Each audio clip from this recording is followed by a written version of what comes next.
Assistant Commissioner for P16 Initiatives, is also here. The agenda item 1 is my, let's see, the terminology has been changed, Welcome and Committee Chairs Meeting Overview. So I will give an overview.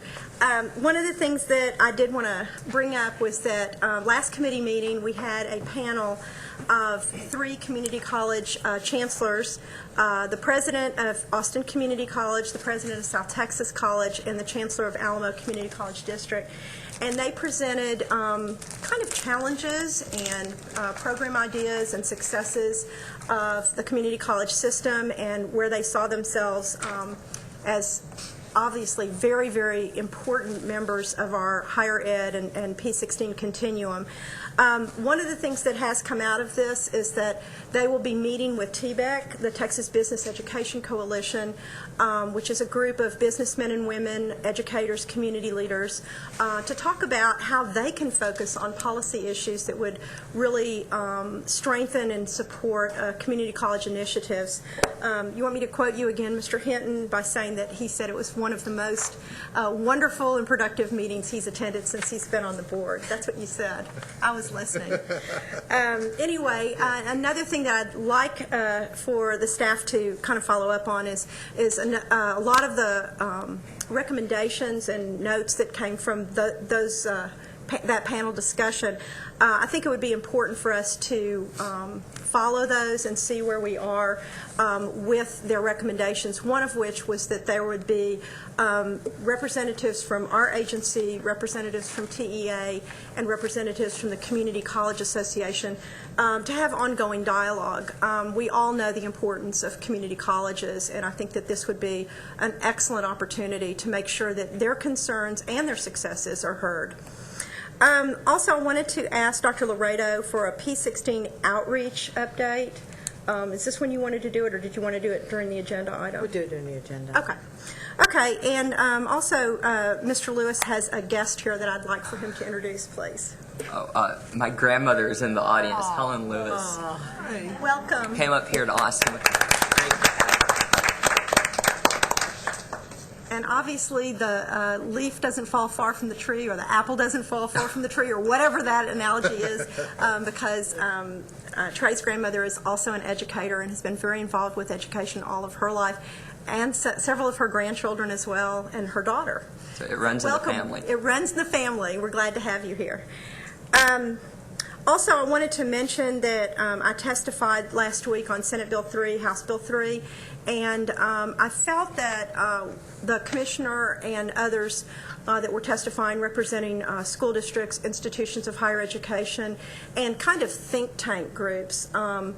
There's one called Common Ground that's kind of a combination of Raise Your Hand, TBEC, the Texas Education Reform. It used to be called TURF. I don't know. I can't remember the acronym. But anyway, several were testifying. I felt that we were well received, and if you all could make sure that you get the notes from, I think the commissioner's notes were sent to you, but mine haven't been as of yet. So I don't know if they're in your packet or not. Okay, so agenda item 2 is a consideration of adopting the minutes from the January 5th Participation and Success Committee meeting. May I have a motion to adopt the minutes? So moved. Second. Motion made by Elaine Mendoza, seconded by Bob Wingo. All in favor? Aye. Any opposed? Motion passes. The next, where am I? The next agenda item 3, is a discussion of the quarterly update on college readiness initiatives, and Dr. Laredo will present this item. Thank you, Madam Chair and committee members. I'm going to ask that Evie Hyatt and Dr. Vanessa Davis please come to the front, because there are some items they are going to present to you. You know, this is the report that we do quarterly to keep you informed of the objectives, the initiatives that we've been working on. And so I'm going to turn it over to Evie, who will talk about our college readiness initiatives that are in place and where we are. Excuse me. Good morning. Good morning. This is going to be a very brief update on what is really page 2 and 3 of your update report on the facilitation, the development and facilitation of the college readiness standards. I know that you all remember that there was a gap analysis that was done on the academic courses, and the next part of that process was the development, or is the development, of reference course profiles. And we are getting the final versions ready for the web. What we've presented to you, and this is just a presentation, is what the first page is going to look like with the questions. In your packet. Yes, I believe that's in your packet. And if you look at the third page, you will see that you'll see the names of the reference courses, and you'll see the areas of the core curriculum in which those courses sort of reside. And what you will do is you'll click onto, for example, natural sciences or communication, which will bring you to the courses themselves. We didn't want to show this to you on the web or on the internet at this point because we're still doing the check, and as we were sitting there, I said, you know, the typeface is different here. So we're still doing that run-through on it. But I did want you to know that progress was being made, and no doubt by the April board meeting, these will be up and available, or the start of them will be up and available. The other project that I wanted to remind you of was that after we finished the gap analysis on the academic courses, we then went back and are looking at 11 career and technology courses. And this is what, you have a handout on it, and we're now showing it on the screen. The 11 courses that we're looking at are listed there. And the purpose of this, as opposed to what we did earlier with the academic courses, we looked at the discipline-specific and the cross-disciplinary. For these, we're looking at just the cross-disciplinary. And we had anticipated at first that we were going to be talking to you about some of the results, but I have to tell you, we got the results on Saturday. They are very interesting and very intriguing, and I'm not certain what they mean yet. So I just felt that we needed to have a discussion here about all the implications of them before we show that to you. But I did want to show you, because I think this is really significant. Texas is the only state that's doing this. We had 211 courses nominated from our college readiness special advisors. 47 institutions participated in this. Over 157 course submissions were completed. And if you look at this, and you also have this, I believe, as your last slide, you can see that we had participation from all over the state on this. And when you add this to the academic course review that we did, Texas is in a unique position of having reviewed about over 1,000 course syllabi, so that we have a much better idea, not of what we're told is being offered, but what is actually being offered based on the syllabus. So I think that Texas is way out ahead, and I do promise that there will be a fuller report on the implications of this after we've had the chance to go through it. But again, once again, I just want to point out, I think this shows the values of the college readiness special advisors in being able to galvanize and get us support from the faculty at their institutions. Do you have any questions on either one of these two? One of the things that we talked about when we were reviewing for today's meeting was that this information not only should be on the web when appropriate, but also if there could be a link where the P16 councils, it could be brought to their attention so that they are looking at it. I noticed both in House Bill and Senate Bill 3 that there is less, I don't want to say less discussion about career and technology and college readiness, but it's not used as much, and it wasn't a mindset as I felt like it should be, and I think you picked up on that too. Yes, we did. So I think the more that we point out, and I'd also ask that this be sent to, the update be sent to the state reps and senators that are on the education and higher ed committees. I just think the more that we point it out to them, the more that they'll be more comfortable with the terminology and with the goals in mind.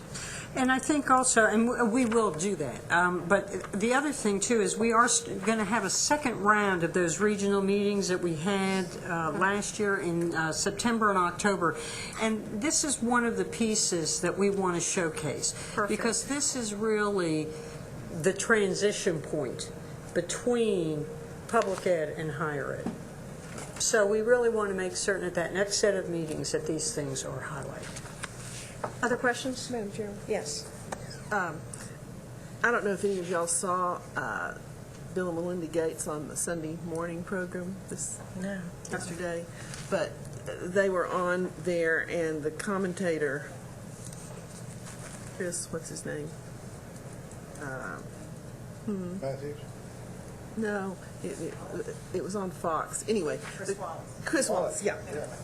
He said, it's amazing what y'all are doing, and what's the hardest thing? And they said, well, we took on the 20 most communicable diseases in the world, and we're making progress with it, but we haven't made any progress with education.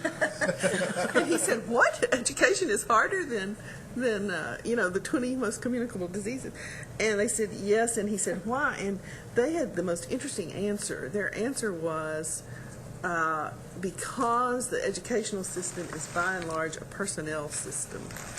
And they went on to talk about teacher quality and so on and so forth. But Melinda Gates said, and the biggest problem that we have now is that there's not an awareness of college readiness standards. And so in terms of publishing this, do we communicate with other leaders on the cutting edge and let them know of our reports, or we just expect them to look at our website and find it? I don't want to be arrogant, but we're the ones who are at the tip of the cutting edge. I know we are, yeah. I think that many people are looking to what we're doing. We do have some meetings, or we do have some discussions, but right now, because of the economic situation, most people are pretty intent in talking. When I say talking to themselves, they're working within their states rather than having any meetings or having that kind of gathering that would really be very, very helpful. Well, I guess I'll just say, since I heard them mention this, if we could send them a copy of this, I think they said their interest on national TV as the number one thing. So I think, I know they're probably following us anyway, but I think that's an excellent suggestion. Why don't you write a cover letter saying that you heard them, Yeah. and as a response to that.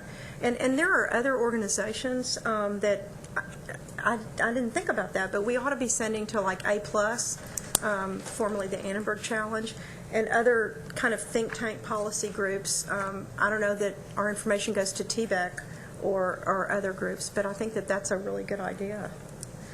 Ms. Mendoza, did you have a comment? Yeah, Question? question? Yeah. Evie, when you mentioned this is a transition point, you meant all the readiness standards, not just the CTE. Oh, no, everything, yeah. No, I think the work that we're doing right now, the reference courses, all the reference courses, because if you're talking about, I think you all know that more and more high school teachers who have the proper credentials are teaching dual enrollment courses. Well, this will provide them a framework. It's not a curriculum, but it will provide a framework so that they can see what kinds of things are being done. No, I think this is that the products we're putting together right now should help, we hope, high school teachers, parents understand what it is their children are going to be asked to do when they hit college, and those first-year entry-level courses, and, of course, developmental education. So, no, I'm in transition in the broadest sense. Yeah. Along those lines on these, I'm wondering about the timeliness of our this portion, the CTE portion, with respect to what's going on with HBSB 3. Is there any way, I mean, they're making major policy decisions today, and this is a major piece of that, and if we can find the gaps to where CTE, as the Commission always says, still has the rigorous academic foundation, how can we get that information to our policymakers? And we're hoping that we'll be able to have something by the end of the week. We have a Tuesday afternoon conference call every week with EPIC on the research that they're doing and on the studies. And I think we're waiting for that opportunity to really make certain we talk to them about our perceptions of the research and their perceptions and what the implications were. I can't tell you, and I'm not trying to be coy here, it's just there's a lot of stuff. But there was very strong correlation between the cross-disciplinary standards and the courses. The one area, and I don't think this is a real surprise, was business English. And that there wasn't as much. And I think that that's something that you hear quite frequently from entry-level teachers, faculty members in English, that the kids know how to do a literary analysis, but they are not adept at doing technical writing, doing writing that is not related to literature, which is something that very few of them will probably need in their later life. Thank you. Which I wouldn't say when the commissioner was here, but now that he's not, it's safe. Any other questions or comments? Vanessa? Excuse me, He has to go to the Capitol to be with the thank you commissioner very this morning. much. Just a very quick update for you in terms of what we're doing in academic affairs on course redesign, the Learning Objects Repository, and the professional development modules. We have 2 phases of the course redesign program that are currently underway. Phase 3, which all of our redesign projects are piloting this semester, some of them piloted in the fall as well. We hope to have some preliminary data from those pilots in the next 2 or 3 weeks, and are hoping to have done at least a quick look at them for some analysis if you have any questions at the April board meeting. The Phase 3 projects will be ending in this fall. Our Phase 4 projects, which there's only 3 of them, 2 in chemistry and 1 in engineering mathematics, are entering their 2nd year. We also will be conducting the final workshop with all of those Phase 3 redesign projects, and that's part of the work that the National Center for Academic Transformation, headed by Dr. Carol Twigg, is doing for us. And they are very interested in some of our projects. In fact, several of the Texas projects are presenting their preliminary results as we speak at the National NCAT conference, which is taking place in Florida this week. And there's some excitement, particularly with some of the mathematics projects. University of North Texas's Emporium model looks like it has some good results that are beginning to show up. There continues to be a great deal of interest in the work the University of North Texas has done in history, as well as some interest in the work that UT Brownsville, South Texas College have done in pairing developmental reading and government. So just to give you an idea that we're beginning to finally see some of our pilots, results from those. We'll have better data in April, and we'll have even better data in the fall when they turn in their final reports. That leads me to the Digital Learning Objects Repository, which we're working with the University of Texas Telecampus as the project head on that. The inaugural meeting of the advisory board met about 3 weeks ago. That has members from 4-year universities, 2-year universities in Texas, 2-year colleges, 4-year universities, the director of the Virtual College of Texas Network, members from the Texas Digital Libraries, as well as some folks from the UT Health Sciences Center, and coordinating board representatives as well. And that's the group that is going to be shepherding the 3 years of the development of the Digital Learning Objects Repository. We have a test version of that right now that's in production. I've shown you some of what that looks like before. We're adding to the materials in that test version. We'll be adding Spanish 1 and 2 and developmental composition, developmental writing by the end of this semester. And we're continuing to see very good results with that, and we're very hopeful that as we develop and expand this for statewide use and can begin to use the Phase 3 course redesign materials as seeds that we're going to see even better results. Dr. Kevin Lemoyne and I did a presentation at the Texas Community College Teachers Association last month. We really believe that community college faculty, particularly adjuncts, are going to be some of the folks that will be most interested in using the materials in the repository. Oftentimes, these are the folks, especially those adjuncts that have limited teaching experience and get called sometimes the day of and told that they're going to be teaching a class that night. And they're the ones that really need to have a repository to draw from so that they can pull the best practices, the best materials from around the state and incorporate that into their classes. And they were very, very enthusiastic about the repository and were chomping at the bit to get into it. So we think that we're going to see very good usage of this as well.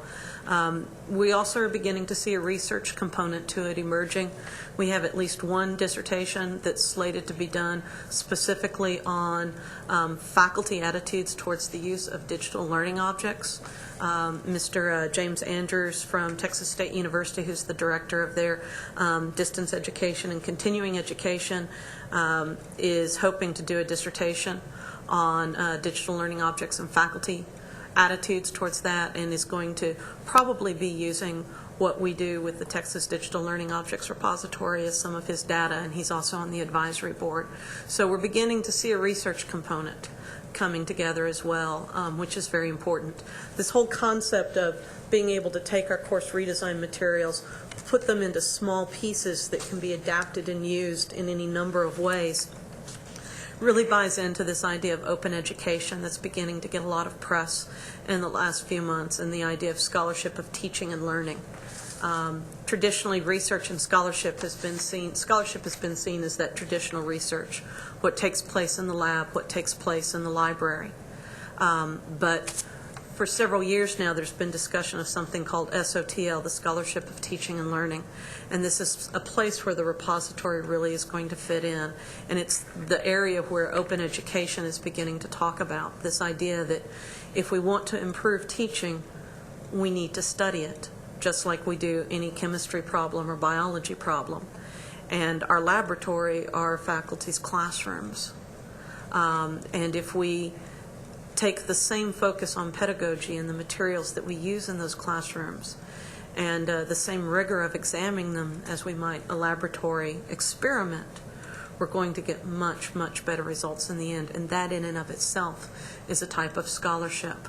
And that's some of the principles that underlie the Learning Objects Repository. It also means that professional development is a very important piece of all of this. You know, we started with course redesign with this idea that we're going to redesign courses, and that's been crucial. We moved from there to the Learning Objects Repository of, well, we have to have some way to really disseminate this in a format that faculty are going to use. Well, the third piece of that is we have to make sure faculty know how to use the materials. We have to make sure that we have professional development that's readily available for all of our faculty, particularly those who are beginning their teaching careers. I came out of a graduate program from a very reputable institution, at least I seem to think, Vanderbilt, and I had had all of 1.5 days over the course of 5 years of training on how to teach. And that was a day more than my colleagues had had because I had been a part of an experimental program. Too many of our young faculty members come out with that level of training. We have to make sure professional development is available for them, as well as for older faculty who, you know, the old ways don't always work with the new generations. You guys know that we have a number of professional development module programs that are at work. We will have the first one of those, which is college mathematics, being done by the University of North Texas. That one will be ready to go in the late fall, probably actually about mid-fall, right after the semester starts. I have a phone conversation with Dr. Phil Turner, who's heading that project later this week, to talk about the launch date. We have 3 others that are finishing their first year of development, and they've got 2 years of development, so they're at the halfway point. One in critical thinking from the University of Texas at Austin, one in reading comprehension from the University of Texas at El Paso, and one in foreign language instruction from the University of Texas at Austin. The one in foreign language instruction is already beginning to win awards. The Texas Language Teaching Center is the group that is doing the foreign language professional development. They've been awarded an open education resource in foreign language for their French teaching site, which has been the seed for this larger professional development project they're doing for us, Francois Interactif. That site has also been designated as an exemplary teaching tool by Merlot, which is an open source educational cooperative movement. So we're already beginning to see some payoffs for what we're doing with professional development. We just added a fourth project. Lone Star College System is doing it, and it's going to be best practices in online and hybrid education. And that grant was just awarded about a month and a half ago, and that'll be a 2-year grant program for the development of those modules. So there's some really good stuff going on. I want to emphasize that it takes a while for research and development of the caliber that we're expecting, but we're reaching our point now where we should start really seeing the fruits of our labors in the next 6 to 12 months. And we have the potential to impact tens of thousands of students in this state. And what we're doing is beginning to be noticed in other states.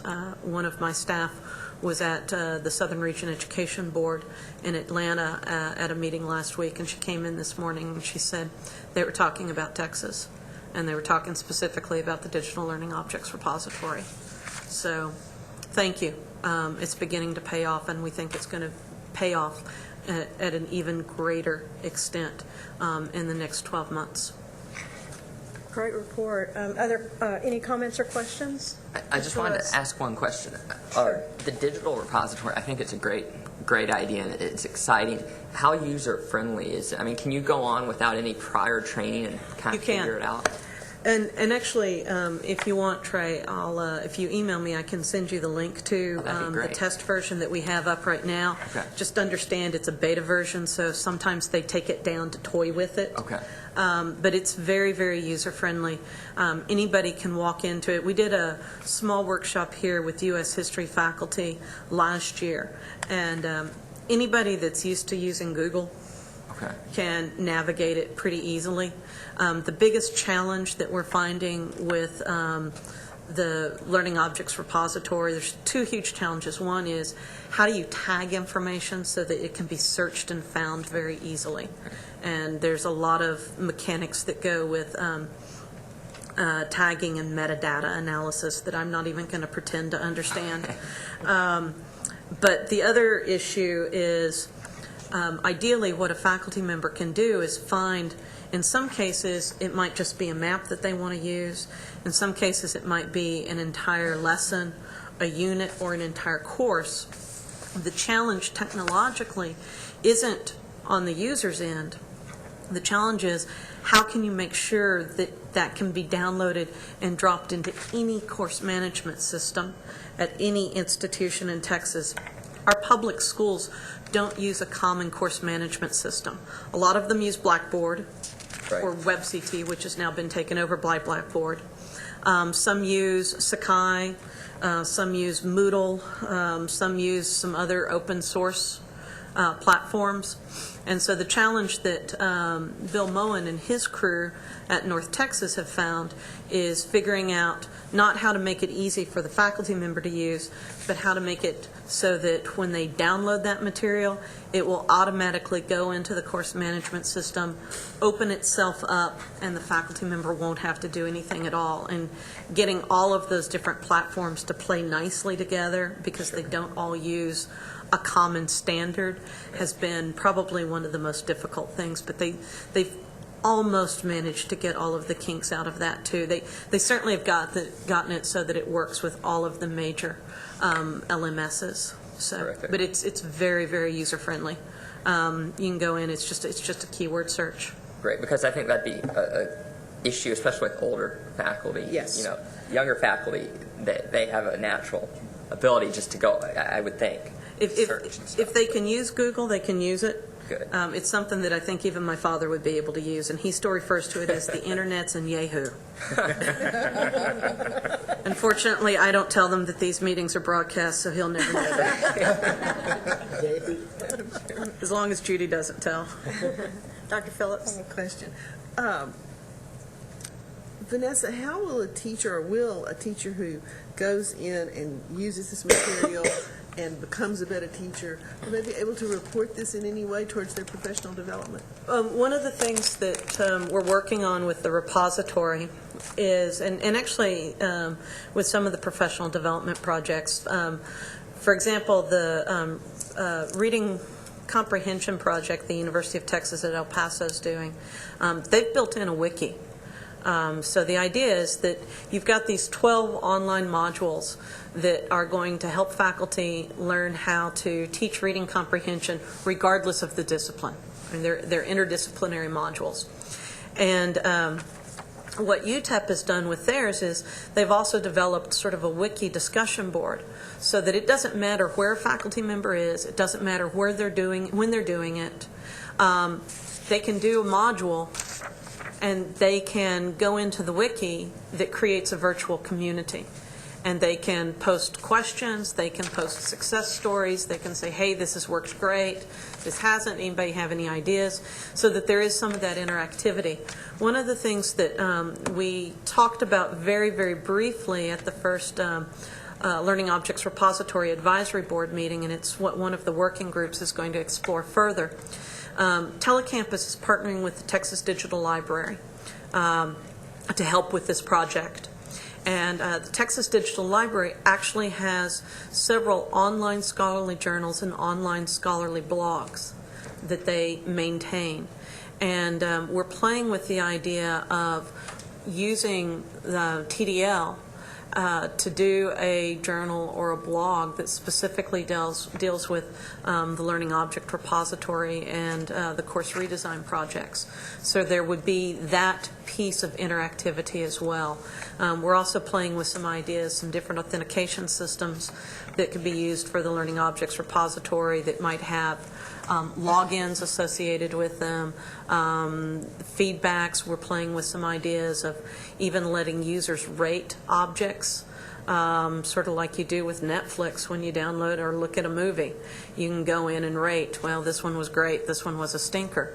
And we're playing with some ideas of even having users potentially rating the digital learning objects and then being able to attach their comments to it and their reviews of, hey, this was great, this worked great with my class in this context, or this didn't work real well with this class, but it might work with another class. Now, tracking the professional development in terms of faculty getting credit for that will be a little bit more difficult. As a rule, at the university level, faculty tend to not get nice little neat certificates with their professional developments. I think that, again, UTEP has played with the idea, I believe, of faculty being able to submit a request to get a certificate PDF'd to them that they could stick in their teaching portfolio for promotion or tenure. So there's some possibilities of doing it like that, too. I was thinking more of the dual credit level teachers in high schools, and it'd be cool if we could think of some way that they could get credit. And I don't think we haven't quite thought through that yet because we haven't got to that point, but that's a good idea. You know, that's the other thing that we think that eventually the Learning Objects Repository is really going to be able to help with is dual credit. Yeah. And those faculty at the high school level that are teaching the dual credit courses. And certainly the idea is that the material in the repository would be, at least the general course material, would be made available to them as well. Mm-hmm. There's going to be some intricacies in terms of authentication, but again, that's one reason why we're working with the Texas Digital Library, because they already have an extraordinarily well-developed authentication system that every 2- and 4-year institution in Texas can easily access, called their Shibboleth system. And we think that there are some ways that we can sort of extend some of those things to the public schools as well. Well, and if you all could think about that sooner rather than later, because I think we have the situation where our most with it teachers will get right onto it. Right. And want to use it, want to get credit for it. Other questions or comments? I also think, tagging on to what Dr. Phillips said, that if you wanted to pilot a district, a K-12 district, and then have that followed for data purposes to see how that worked, I'm sure that probably about 1,000 or 1,100 districts would be happy to oblige. I think it's a wonderful opportunity.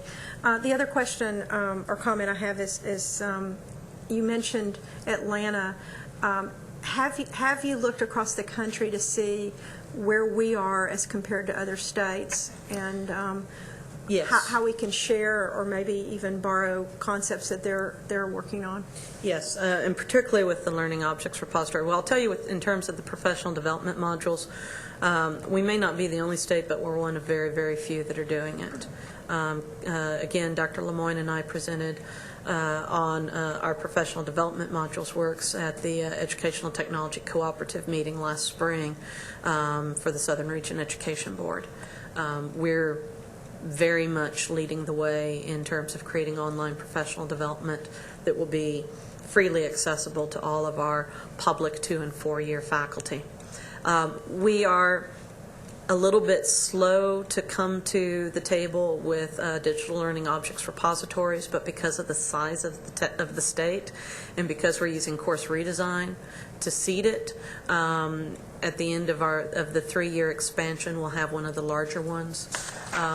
One of the folks who is working on this project through the University of Texas Telecampus, Michael Anderson, has also worked extensively with the SREB's Learning Objects Repository SCORE. We're easily going to, I think, surpass SCORE. We probably won't initially, in terms of size, surpass OWL, which is the state of Wisconsin system. But that's also a much larger repository that deals with all levels of the educational continuum and not just higher education.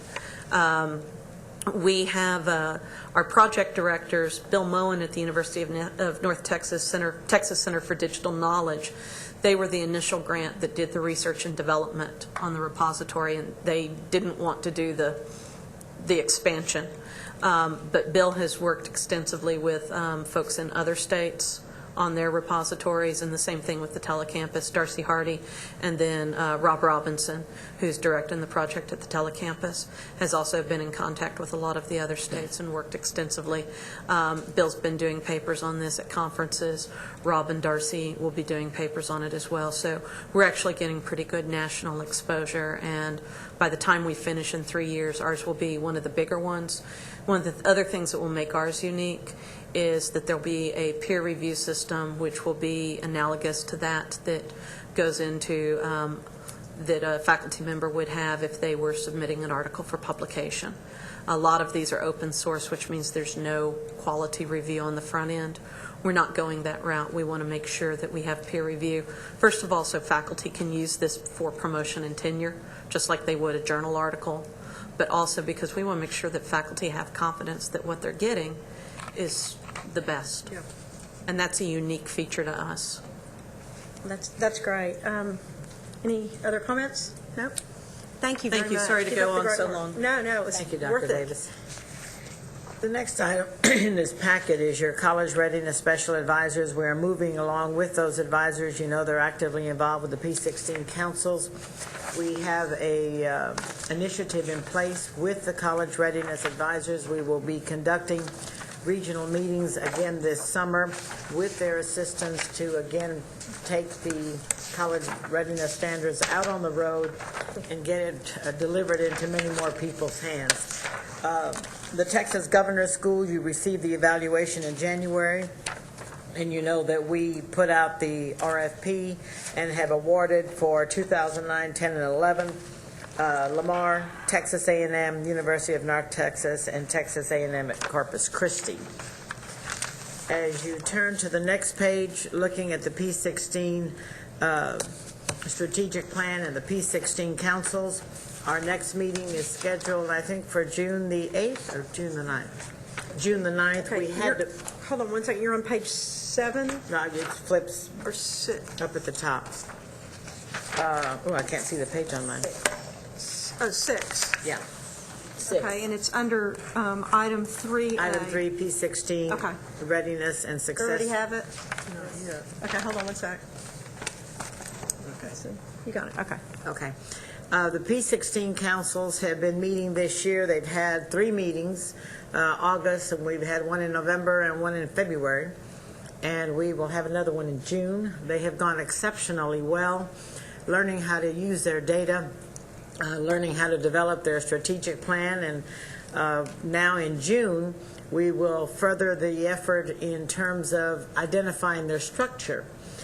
We are not going with a legislative mandated structure, but finding a way to identify them as a council so that we can begin to recognize who is out there and know who to inform when there's money, when there's information, etc. So we will be meeting in June. We had to move the date originally from the second week because that is the TEPSA conference, I think. It was problematic for the P16 council, so we moved it a week earlier based on their need. And I was going to mention that we also will continue to look at funding for these councils so that we can continue to strengthen them. It really has proven beneficial this year with the work. The attendance has been just phenomenal at our meetings. So that's where we stand with that item number 3, and the councils. If I could add to that, if you could please tell everyone on your staff that has anything to do with it how remarkably wonderful these meetings have been. It's Natalie Coffey and Dr. Livaday and Priscilla. Well, Priscilla is the key director in charge of the councils. then let me tell you all how incredible these meetings have been. I think that for the first time, these P16 leaders from their individual communities are feeling a connection. They're feeling that there's someone there to listen to them, so they've got a support system in place. I'm getting all kinds of feedback, and I know that all of you are from areas in the state where you're hearing it too. Absolutely. Any comments? And I passed on my the feedback I got to Judy some time back. But yeah, they're very much engaged and very much enjoying the experience. That's for sure. Well, and we're certainly learning. They're certainly learning from one another. And when we all formed our own councils in different areas throughout the state, I mean, all we did was look to see what, El Paso and UT Arlington and the others were doing and how they were doing things right. And we just, kind of stole their ideas and packaged them. And that's how we learn. And so thank you very much. I know that all the P16 councils feel that same way. The structure for recognition, we will meet and present with them in June.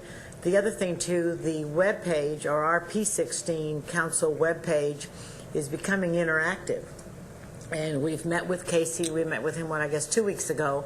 And Priscilla will be working with him so that people can ask questions. We can respond 24 hours so that immediately we can give them feedback, put information out there, best practices, et cetera, everything that's going on in the P16 arena so we can keep a communication. So we're going to roll that out when we meet with them in June. That's great. Mr. Wingo, did you have a question? No. Oh, okay. One of the comments I did have, and I've already passed it on to Dr. Laredo, was that they're now getting to know one another so well, and they're at a certain point where they'd like time to kind of debrief with one another and kind of go around the room and say, okay, you're from Dallas, what are you doing right, and what are your challenges, and how are you structured? And they're at that point where they really want to have time to share with one another. So I thought I'd just pass that on to you, and I know that you and I have talked about it. The next item, B, outreach on page 7, has to do with the College Access Challenge Grant. I do not know if I was able to let you know that we have been in communication with Washington. Our first report to Washington is not due until May. They didn't have specific guidelines, I guess, ready to go for March, but we've been in touch with them. The 2 directors in charge of these projects, the 2+2 and the community-based grants. Grants are going well. Data is being downloaded. They're staying on top of their funding. So that we're quite pleased with. I'd like to add, that's on page 7. Page 7. That's the College Access Challenge Grant. I'd like to add right here also, because it'll fit into our P16 outreach activities that are really a broader base under the senior leadership of Dr. Muffet-Livaday. We've been looking, and her team has been looking at how we can really branch out into the communities, because there are so many messages of the key message of college readiness that has to be delivered, has got to be delivered to parents. And that is one constituency that we have not begun to tap into. She has been working very hard to identify some good projects, best practices that are out there in terms of parents. And so we will be coming to the board in June with a panel presentation of some best practices out there, and we're going to engage ourselves as a division and as a unit in getting actively involved in communicating this message to parents. So you'll be hearing more about that as we move forward with that initiative. Our Gates grant, as you know, is tied into our G-Force efforts. We met this morning, in fact. Our huge report is due to the Gates Foundation April the 1st. And so we are compiling that report. We'll have it ready Wednesday and turn it over to Nina Wright on Thursday, working with Texas Southern and the University of Houston. So you will have more information for that when I meet with you in June. On page 9, the educator preparation faculty teams have just gone phenomenally well. I have attended all of them. The next one coming up is a week away. We will be doing social studies at UT Arlington. We will meet there on Thursday afternoon, do preliminary getting ready for the entire next day, and on Friday we will be meeting with the representatives from universities across the state. We just did the one in Corpus at at Texas A&M at Corpus Christi, in the science area, and that was very well attended. 45 universities, 100 and what? Susan, you remember how many people we had there? 160. 160. About 45 institutions. So every of the 3 we've had, every single one of them has had excellent attendance. Texas State University, their EPIC Center, you know, has been leading this initiative. They have been phenomenal. We're now into the next phase of looking at the website that these universities will be able to use, and Susan and her team. And I have to thank Dr. Araceli Ortiz, who's been the key leader for this initiative with Dr. Barnes, are just moving forth. So the educator preparation stuff is on a roll with college readiness. I think their next phase is looking at community colleges, because they were a little upset, I think, because they weren't invited. But originally, remember, we were looking at educator preparation institutions, looking at those institutions that have educator prep. And there are a few, yes, community colleges who are in the arena of educator preparation, but not at the junior, senior level. And so it came to Dr. Barnes's attention that they had not been included.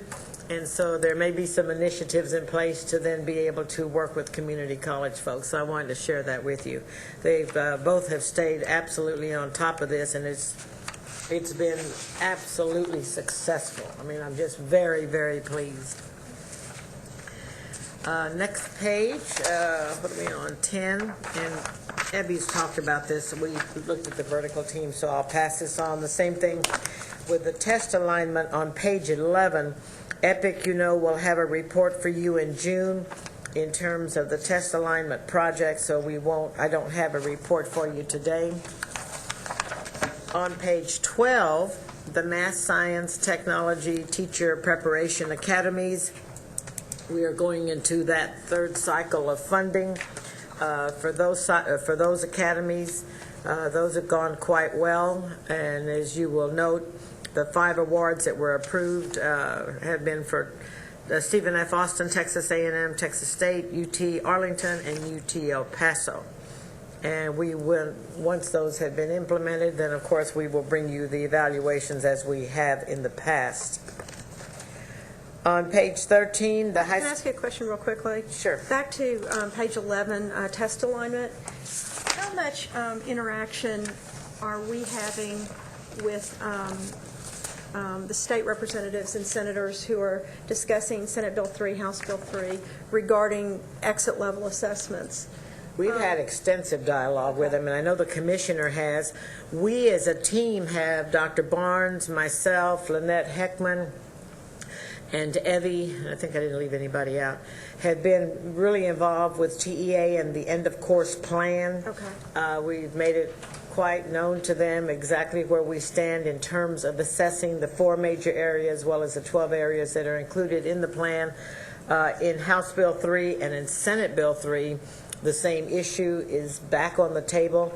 The commissioner has, and you heard him in his testimony, made it very clear that he is requesting that without question that there be end of course in the 4 major areas. It is true that in math and science they're more aligned, in math and English they're more aligned and they're ready to move with that, and it will be that science and social studies will come behind, but we have asked to ensure that those are done. Are there cut points for the end of course, or is it just pass fail, the end of course exam itself? No, I don't know if there's. The they tax haven't- has a cut point, and whereas passing rate on tax is not a measure of college success, and we know it, but the mastery level sort of kind of probably is. And I was just wondering if there's like, okay, you passed the end of course exam or you mastered the end of course exam. It's not specified It's not. specifically in the way you've asked within the end of course plan document, but there will be a cut score. I'm sure there will be a Well, I cut guess the score. cut score has to be, It's where a level of where you're showing performance, but the cut score where it is now for tax is not a measure. I'm just wondering. But I don't. But I think think we're about looking that. at 2 different instruments. Yeah, I know, but I'm just thinking that, I'm wondering if that would, if you set it too high, then there'll be the accusation that you're looking only for college readiness as opposed to mastery of, or successful completion of the course, so to speak. And it would appear that there would be discussion about that cut score point as Yeah. they get close to that, I bet. because the tax doesn't necessarily denote college readiness. Well, and then the other thing, one of the things I found is a little bit of a, just kind of a inconsistency, I will say, to be nice, between, it says in Senate Bill and House Bill 3, you have to pass the end of course exam in order to graduate, but you can, it's only 15% of 15% the of your grade. grade. So if you have a passing score going into the end of course exam, you can pass the course and fail the test. So there seems like there's a little bit to be ironed out. Well, and I think that, as was indicated in the hearings the other day, because we were in one hearing and then had to leave, so we didn't get to hear all that other testimony.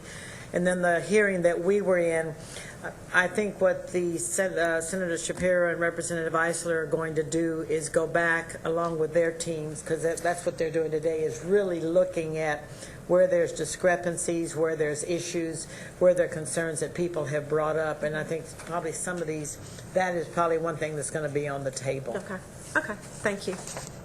And of course, it's a really hot topic. Yeah. And I know it's an important topic It to our is. commissioner, and certainly very important to us, because it is something that denotes performance ability of students. Pardon me. The next item is the high school summer programs, and you know that a report was presented to you in January on our past programs. Page 13. We're on page 13.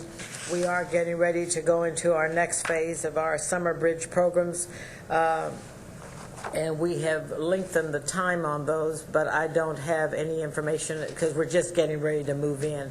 And the last evaluation report, I know they have modified the template for reporting the data as well as for monitoring of the implementation of their programs, so that we can ensure that they are meeting the standards.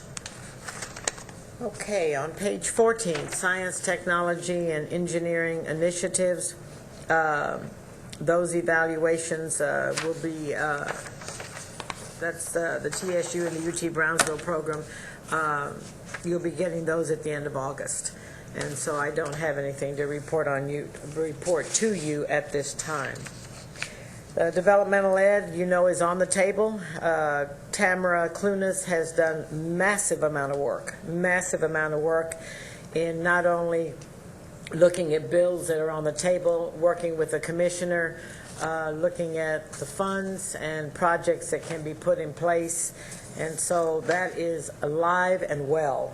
There's nothing final right now at this point, but it is on the table and certainly in front of the senators and of the House of Representatives, the committee members, in terms of what the commissioner is asking for.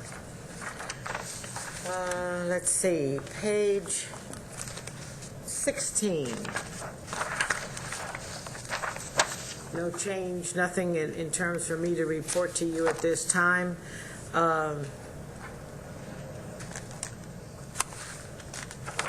Vanessa has already reported items on page 17, 18, 19.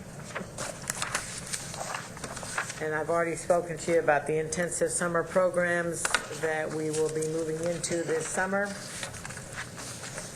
UT Arlington, of course, is working with us on the evaluation of these programs. That's what's on page 21. Epic centers are still in place. I don't have anything on page 23 to report.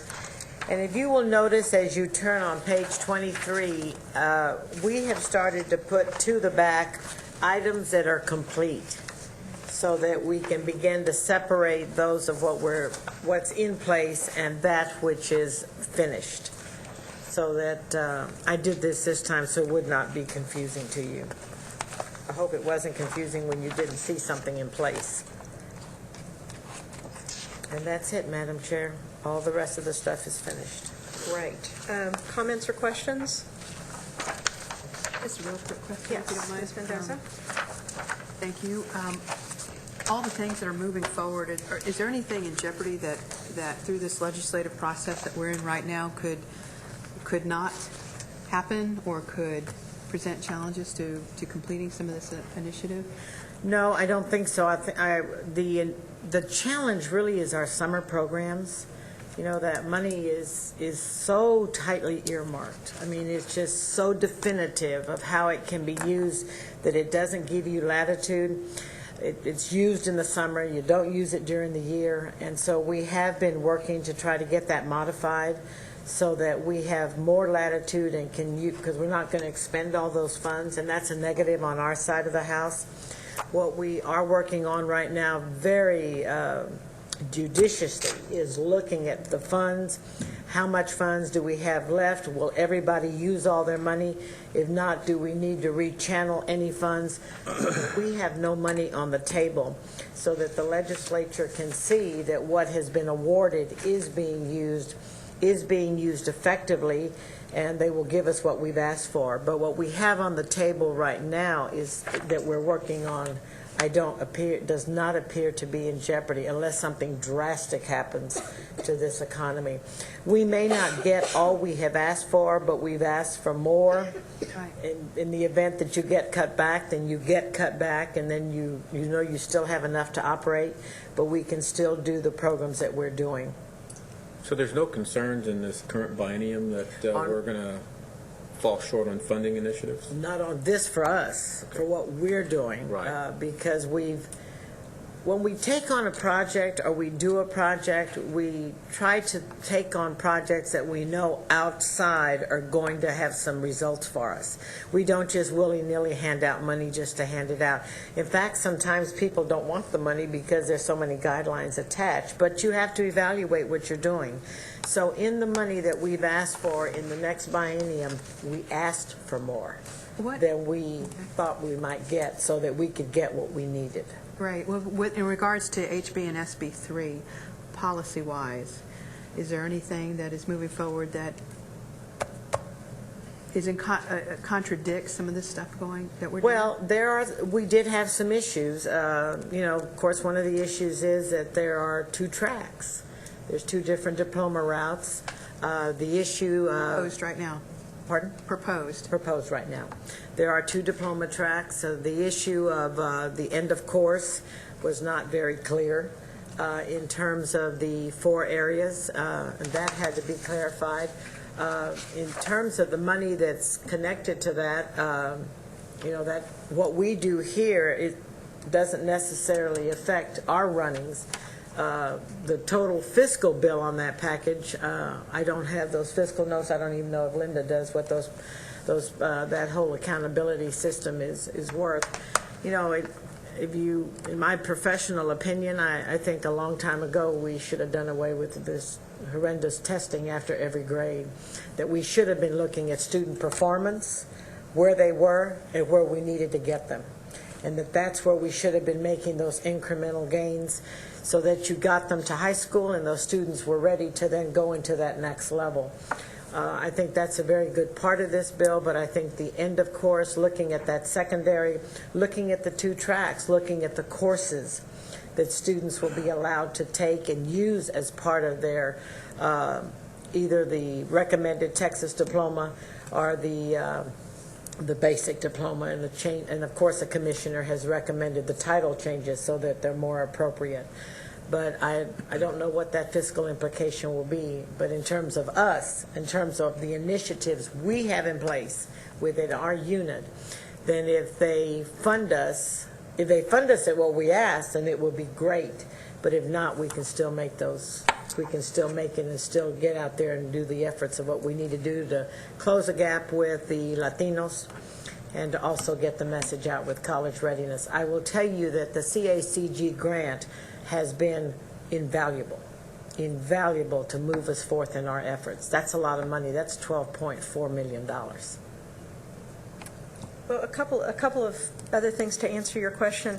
The end of course exams actually measures the student and his or her progress, whereas TAKS, as I pointed out in my testimony, if you're a 3rd grade teacher and 95% of your students pass the TAKS, and then the next year that same 3rd grade teacher has 92% of his or her children passing the TAKS, they're like, oh, well, you slipped 3 points. Well, they're different children. They're not the same cohort of kids. So this actually measures those kids and measures growth, which is really, really important. One of the concerns we had is also, and Dr. Middleton did a great job of testifying, by the way, Elaine. Dr. Middleton from Northeast. He is not in favor of 2 tracks. He made it very clear. Very clear. Yeah, what a lot of the kind of think tanks are proposing is they're calling it multiple pathways to a diploma. And in theory, that really makes sense because there are multiple interests. What the commissioner, I think, is concerned with is that you're tracking kids at an early age. You take an 8th grader and say, okay, you're going this way, and this other 8th grader's going that way, which is, sort of reminds us of the old days when, you're going to college and you're not. Well, the old days is right. It's the way it is right now. Well, yeah, but very, very distinctly, I think that there's a possibility. And one of the things we talked about is if you're in college, your first 2 years, you're actually taking basic courses anyway. So why couldn't the first 2 years of high school be more like that? And so that you get more time to kind of mature and develop and then go off in a different track if, in fact, you need to. Or even combine them so that you're not being pigeonholed, so to speak. In my understanding of where the commissioner would like to see this go, and I hate to say this because I'm just guessing here, is my understanding, is having the solid academic foundation for at least the first 3 years, and then moving on with that. He made a very strong Am I recommendation. misstating that, Linda? That is. Well, he said that they can have a choice for applied math and science. And applied science. For the He's 4th asked year, if but they're- the that's solid But the first 3. few years are virtually the same. You're right. Okay, the That first is- 3 years, right? One of the other questions is they're calling it accredited versus non-accredited by measurement of the students in the school and that district as well. And there's another discrepancy in that later on in the bill it says that for public universities in the state of Texas to accept students, they have to have graduated from an accredited school. Well, if by virtue of this new title they're not accredited, then these kids wouldn't be accepted So it's just some language cleanup, I think. And the reason I was asking this with regards to where we are on this college readiness, all these college readiness initiatives, is it seems, we were set up very well last legislative session to move forward on preparing kids overall in these vis-a-vis these college readiness standards. And now it seems that moving forward, if it stays the way it is, we're only going to touch a very small portion of the kids, maybe, if it goes 2 tracks. And therefore, I'm trying to see what is the true impact of the college readiness standards that we've been working so diligently for, if indeed we're only going to touch perhaps a portion of the kids. And the reason I think that is because, take uniform grade point average, okay? Thank you for opening that up. Is that what you're saying? But anyway, every parent told us, I think, every letter said, kids need incentives. Kids need incentive to take these courses and deserve incentive if indeed they're going to take more rigorous classes. Well, if that that supposition is true, then track 1 and track 2, where's the incentive to stay track 1? This is where the commissioner has made his recommendation, though, very strong, and that regardless if you're track 1 or track 2, you should be having the required math. The 3 years of the science, the last one could be applied. The 3 years of English, the last one on that second track could be applied, but and as well as the social studies. So he really, in his recommendation, has almost made them equal in some respects. When you think about it, he's brought the rigor back into it. Of course, in the testimonies that we heard, nobody is asking that the rigor be taken out, that they're asking that all students be challenged. And our college readiness standards document, in the reprint of that document, it also makes it clear that it's college and career readiness, that it does require that level of performance in order to be successful, whether you go a vocational technical route, career workforce route, or you go that 4-year college route. So then why bother with 2 tracks? Well, they're back at the discussion board. So. Well, I mean, the reality is, it's just like if you're going to go to medical school and you want to be a nurse, you want to be a doctor. The first 2 or 3 years, you're really taking the same courses. And the commissioner Rigor is the same. That's right. And the commissioner has brought this forth. I mean, he's even brought back to the table the studies that have been done with the Lexile studies, looking at the technical courses. We looked at those textbooks, and those textbooks, with the exception of 3 or 4 books, were all college-level reading material. So there's a different level of critical thought, et cetera. So that data is all there. Today he is at a work meeting on the Senate bill and House Bill 3 to try and iron out these issues, and certainly to continue to bring forth the ones he's already put on the table. I think to Elaine's point of view, when you really get back to it, so many of these things are intertwined. Uniform GPA, all these things tie back top 10%. So when you start looking at all these different components, if we don't end up with something that's standardized, then how do you have fair measurement to really push people and students forward, whether they're going to be college, career, or community college directed? I mean, it all falls into the same buckets when you really get down to the bottom line. That's true. It absolutely does. Chair Bricker, is there momentum to relook at the 2 tracks?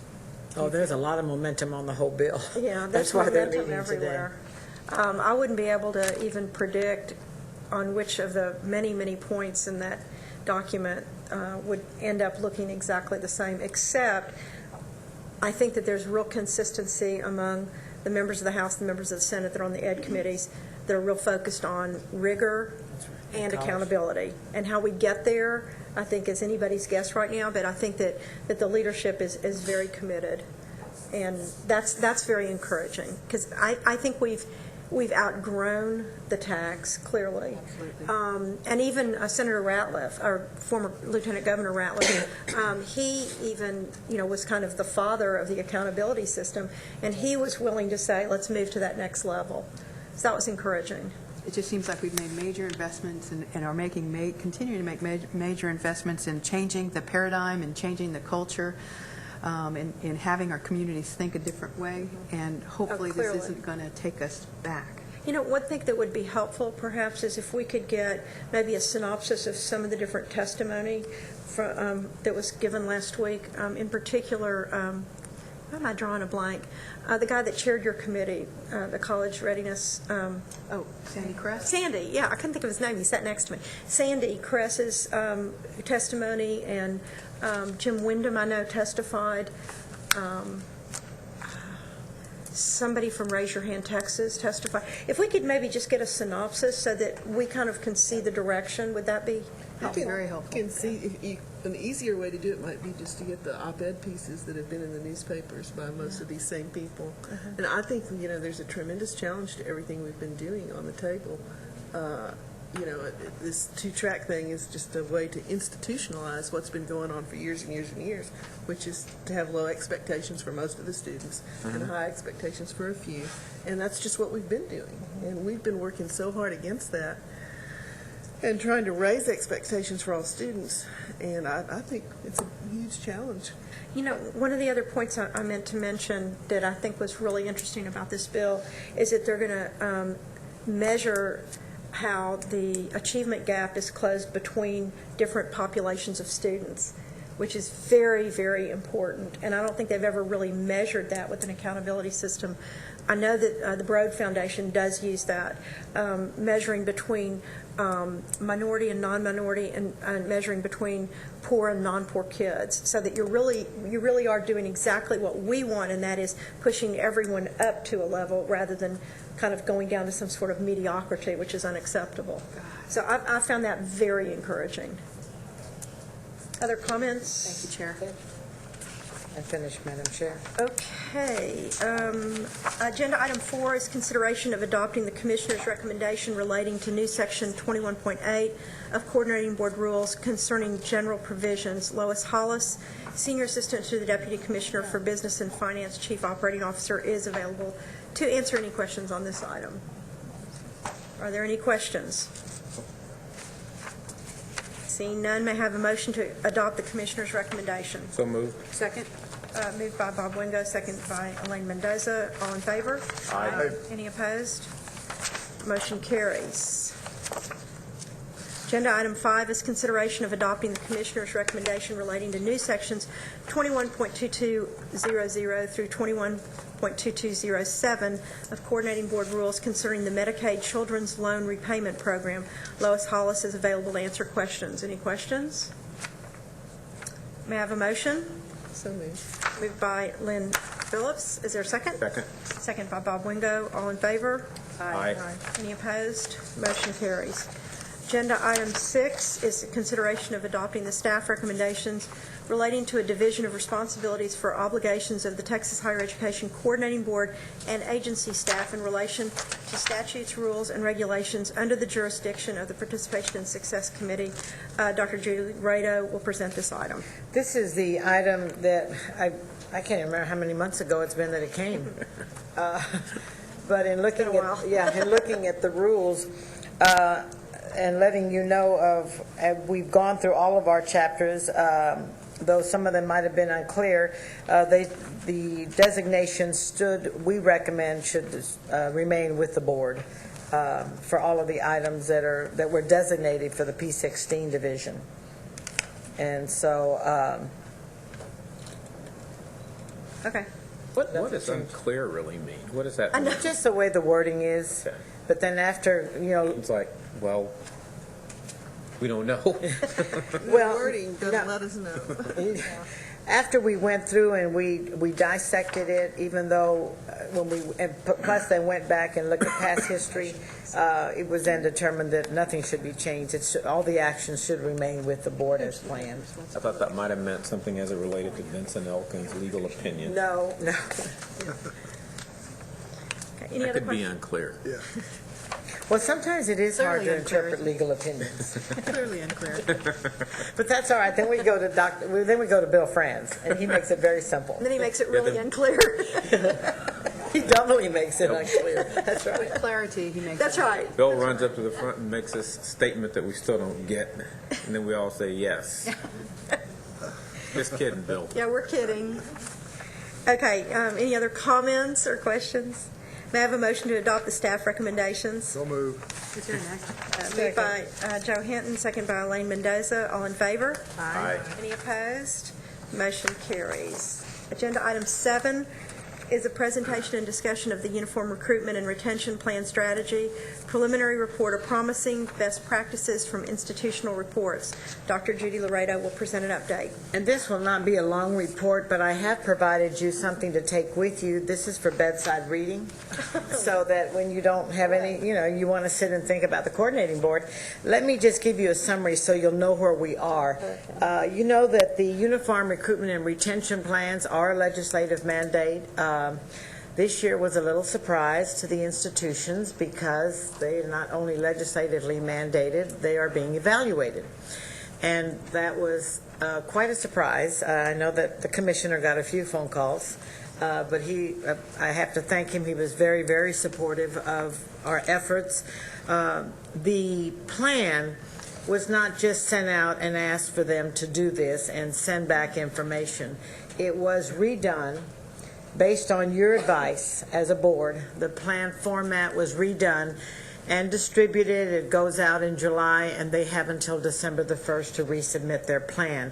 A total of 101 plans are required, which is both the technical, the community college, and the four-year institutions. There are 35 four-year institutions, 66 community and technical college institutions.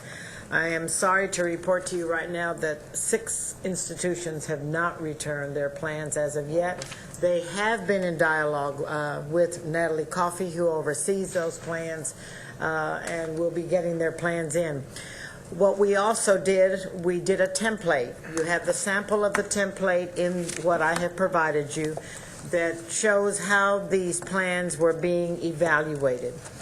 We have worked with Susan Brown's staff. Robin Zuniga has been working very closely with us. We identified also, and what we have provided for you are a list of the 45 reviewers that we identified not only in the state but out of state, based on recommendations from staff within as well as admissions people out in the field. And we sent them approximately 5 plans each. We tried to balance it off so that they wouldn't all be getting 5 huge plans. So they would have, some pretty thick ones and then some smaller ones. Sent them the template, the guidelines for evaluating, and we have received half of them back. We have another half that we are still waiting on.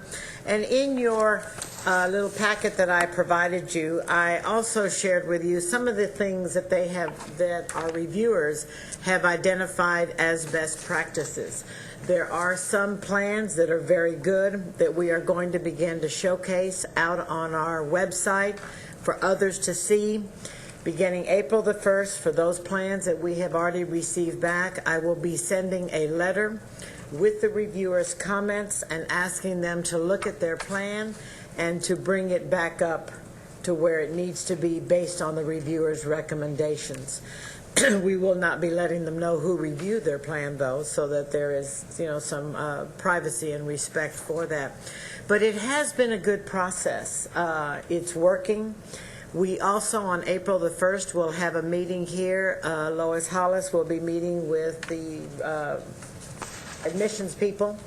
And so we have borrowed her people, and we are going to have a meeting that afternoon with a group of them to really get some feedback from them on the plan, on the process, on the matrices, what we've done, and to get suggestions so that we can bring back to Dr. Gardner and to the commissioner, and then to you as the board. So as we move forth with this effort again this summer, in fact, this morning I met with Susan Brown. We are also going to be looking at, we haven't had a chance to meet with Dr. Stevenson, but Susan Brown and Dr. Stevenson and myself will be meeting in the next couple of weeks to begin to look at how we can bring this plan into place with other initiatives in the agency, requests for funding for other projects, requests for building money, etc. So we're trying to to slim things down so that what we do becomes more cohesive, more purposeful, and so that the institutions will begin to look at these plans as a meaningful plan that moves their institutions forward, not only for degree completion, but even adding more degrees into their program, even to the recruitment of their students, and how do they get these students through and help them be successful. So we'll have more to provide for you at the April board meeting. So this is just so that you would have a little bit more detailed report. We wouldn't have to spend a lot of time on it since we're not finalizing. Comments or questions? Lynn? What we need to work toward is some sort of one-pager that, so that we can have that report when we consider all, any programs, any building requests, And we can do that. just like we do with the other accountability material. And when I meet with the other two assistant commissioners, I certainly will let them know that it will, so that we can come up with something that's always on file. I know we in our division are beginning to look at the rating levels of grants in Susan Brown's areas for people who apply for money from our unit, so that we can see how have you managed the money previously that you've already been awarded. But I'm not talking about having it on file. I'm talking about when we get a request. No, for from you all, I understand that. preliminary Yes. authority, it's attached to, Yes. yeah. Okay. But I Or a was just new saying, in program. addition to that, this is something we're beginning to do in our unit. Yeah. So that we can look across the agency where something may be occurring with this institution. Is everything going right? Yes. Great. Ms. Mendoza, did you have a question? I'm trying to find real quickly through this material. When the reviewers are reviewing, they're reviewing not only the elements of the program, but are they reviewing actual hard data and results? Yes. Okay, because some And of it's on the, page 5, if you look, there's a report template, recruitment and retention, and but I don't see like numbers coming in, numbers going out. I know number of Oh, students served, but how do we quantitatively know that the program worked? I see what you're saying. Okay, because if you look at the reviewers' comments, the concept of the program is solid and well-developed. It And- just seems like they're looking at, Well, we the don't have... Learning Lab appears to be a standard example of blah, blah, blah. See what I'm saying? So, And Robin hasn't done her analysis in terms of the numbers. okay. That part has not been done, so you don't have that. What we've got is just the reviewer part of the overall plan, and Robin is working with us on those number parts in terms of closing those gaps in So- that recruitment. Are the reviewers looking at the quantitative data as well? Yes, okay, thank you. Okay. And Robin will then be presenting a full report in terms of that quantitative stuff. That is not ready yet. Okay, awesome, thank One of you. the reviewers even said that. Yeah, it's in it, to see that one, yeah. Other comments? I have a question. Is there a point in time, or are there points along the way where the K-12 counselors or college counselors have input so that they can reflect like kind of what some of the challenges are instead of looking at it from the higher ed? Well, I'll tell you what's interesting, because we're getting ready. That would be something that we can tag on to what we're doing with our CACG grant efforts, because we're beginning to work very closely with those counselors in terms of training, which will cover those middle school, elementary counselors. This might be something then we can tag on in terms of, as we start meeting with them across the state, because the service centers will be doing that training, that we can then bring that kind of information, get information from them that relates to this. It would help us. I think that would be very helpful. And I second that, Lori. Yeah. I think that's awesome. That's something we need to Good remember. suggestion. Any other comments? Okay, agenda item 8 is a presentation and discussion of the Federal Teacher Quality Program and the Commissioner's pending recommendation to the Agency Operations Committee relating to approval of 2009 to 2011 teacher quality grants to improve the teaching of mathematics and science in elementary, middle, and secondary schools. Elizabeth Powers, Director of Teacher Quality Grants, is available to answer any questions. And I'll keep mine short, too. The panels met and recommended funding for 42 awards, 21 in science, 17 in mathematics, and 4 in integrated science and math. 27 of the awards will go to four-year public institutions, 14 to four-year privates, independent institutions, and 1 to a two-year public institution. 8 of those awards are recommended to Hispanic serving institutions. We achieved the geographic distribution as required. As you know, this year we went to allowing a little more freedom in terms of amounts, and the amounts ranged from $170,000 to $750,000, and the number of teachers served is commensurate with the amount of funding per institution. Other questions or comments? And is evaluation built into these as well? Yes. It's built in at several different levels, and then we also do some evaluation across project, and we're also working with Robin so that at the end of 2 years, we have even more data than we already collect. Right. Elizabeth and Josephine have just done a phenomenal job. It's only 2 people who manage all of these grants, and they really have a down-pat system. I mean, she's just right on top of everything. That's great. Plus all the site Congratulations. visits that they do. Oh, my goodness. Thanks very much. Thank you. Okay, agenda item 9 is discussion of items to be submitted for consideration by the Agency Ops Committee in April. It says, please note that this item has changed on the agenda due to duplicate materials. Well, there was an item that we pulled out Okay. out of here because it was duplicated twice. There was an item, Okay. number 9, that didn't need to be there, and this one would have been number 10, so Okay. it was just duplicated. Okay, so should we move to item 9A? Yes. Request for applications for P16 regional councils.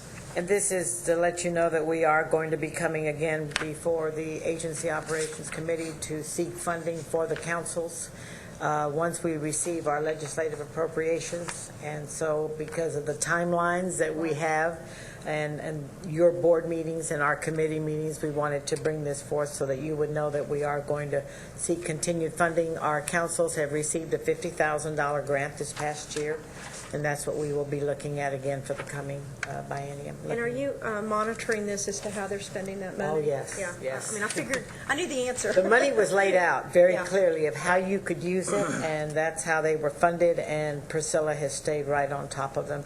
Money was also included in there to fund their participation in our meetings. Okay. And I know that you were gracious enough to come to Houston to talk to the Houston Council a few months ago. And how does that work now with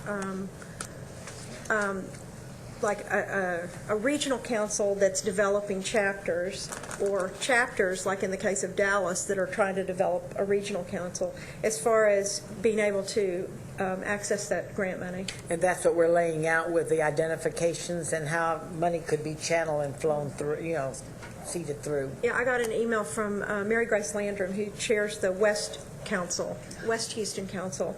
And so y'all are in communication with them? Yes. So, okay, all right. Priscilla is in communication with councils day in and day out. In fact, they applauded her because of how quick she responds and what, her response to their needs. Yeah, which again underscores what I said earlier, that they are feeling support, which is really appreciated. Yes, go ahead, Mary. Since you weren't, I don't think you were on our telephone conversation, were you, Priscilla? No, Priscilla, there she is. Oh, there you are, Priscilla. I just wanted to raise up Success by 6 again as a Oh, yeah. program that y'all look at. Okay. Good point, thank you. Because in the effort to reach out to parents, we're going to have to go back to birth at some point, I think, to really close the gap the way we want to. And that's a program of the YMCA, and many of us have YMCA representatives on the councils, but those that do not, probably should. It might be a good idea to bring them in, because that's where that program came from. I think it may have originated with the United Fund. United Way? United Way, Yeah. and then down to the Wise. Okay. There's a Texas State University just took this on, this Success by 6, with their P16 council. Right. If you wanted to be in touch with their director.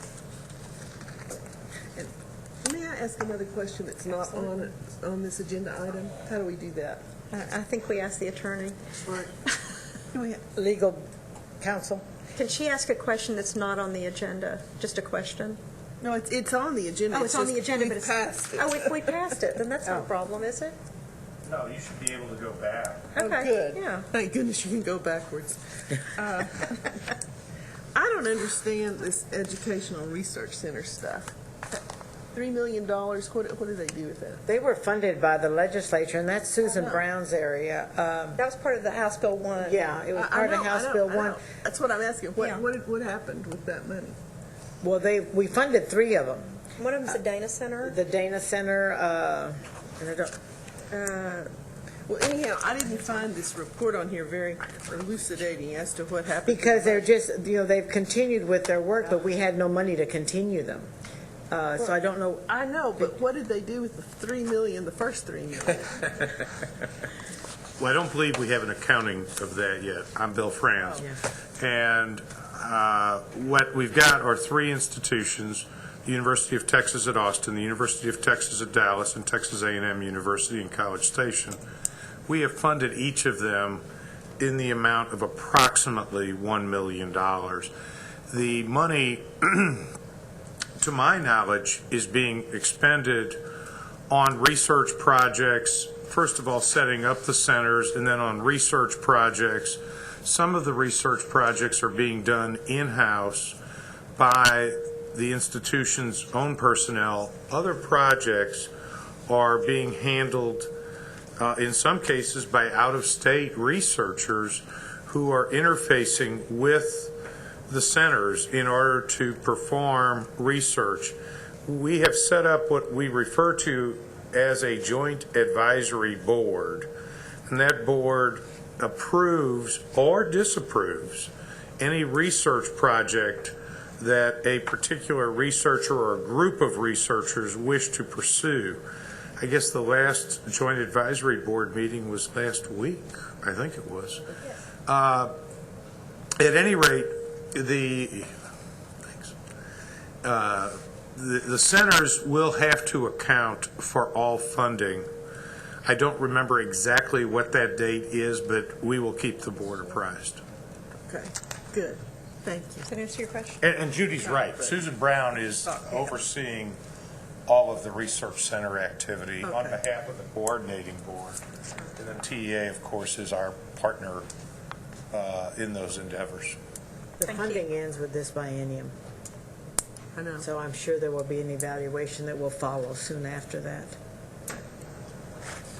Okay. I think we're on item 2, fiscal year 2010 and fiscal year 2011 work-study mentorship program. Dr. Livaday is here. You know, we currently have our mentorship program. It was passed by the 80th legislature. We are up for a 2-year cycle of RFAs, and we will be going to AOC with permission to continue that process and to put the RFA out. Dr. Livaday, did you have anything you would like to say? Other than you can imagine how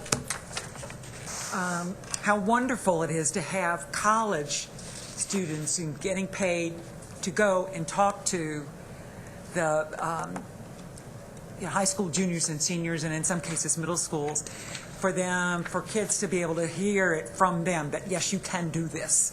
And so we are very excited about the program and the results it's had. In fact, we noticed there's a Senate Bill 668 that moves it to college level, where there would be a work-study mentorship of senior students working with freshman students to do, because that kind of peer mentorship really works, and we know it from research from K through 16. So we're really excited about this, and we're getting ready to get that money out so that it can get started. As soon as we know how much, it can get out there and they can get started and hiring the folks and everything to start with the next school year. That's a great program. There are a lot of high schools in the state that actually have done that for years, where they welcome back alumni that come and talk to the students in the high schools, and it makes a huge difference when they see kids that look like them, you know, that they're actually being successful in college. It's an incredible opportunity for these kids to learn from them. Celeste Padilla is the director of that project. She's done an excellent job in monitoring it, keeping on track with their money to make sure everything is going. So I just wanted to mention that she is in the audience. Thank you.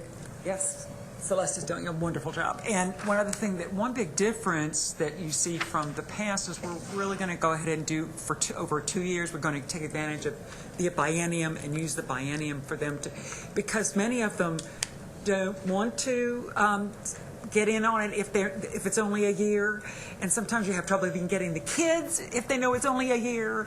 So if we can make it a 2-year program, it makes the management of it better, as well as more efficient and effective at the college level.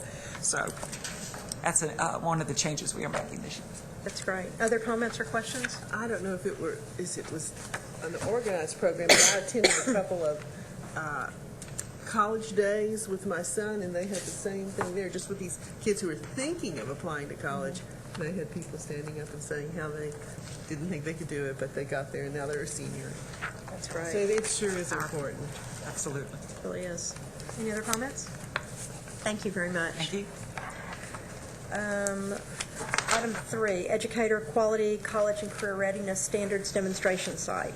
Dr. Susan Barnes and Araceli Ortiz have been working very, very hard in the last year at looking at ways to improve the educator quality pipeline. And this is a project that we are moving forward to ALC. We would like to fund. Much research and much work has been done by the both of them in this area, and I'm going to let Dr. Barnes take the reign at this time. Good morning. Morning. This is a very exciting project for us, and we have really struggled with it both at a conceptual level and then very quickly down to a detail level. It fits in the College Readiness Initiative in a number of ways. You heard reports earlier today on the status of the faculty symposia, the one-day meetings, which are very awareness about college readiness standards, speaking to college faculty primarily at four-year institutions that prepare teachers. The collaboratives are our four-subject long-term relationships, which have also just been established. I believe the last contracts have been signed. Those collaboratives are to provide professional development to college faculty, 2- and 4-year institutional faculty, around the cross-disciplinary standards, as well as those core standards for, say, the English language arts or mathematics, science, social studies. So those collaboratives are to help faculty form deeper understandings and have discussions across institutions about what college readiness standards means in those courses. And our focus from our unit is, of course, how all of that gets infused into educator preparation, if that makes sense, both teachers and administrators. So we've had kind of a very surface-oriented look. We have a deeper look that will go on. Those contracts will go till August of 2010. And the next stage of this is, I think, to conceptually dig down deeper across all the levels. So what the demonstration project would do is several things. It would allow us to work across all levels, pre-service, in-service, high school students, and we would use a number of tools that have already been developed and some that need to be developed.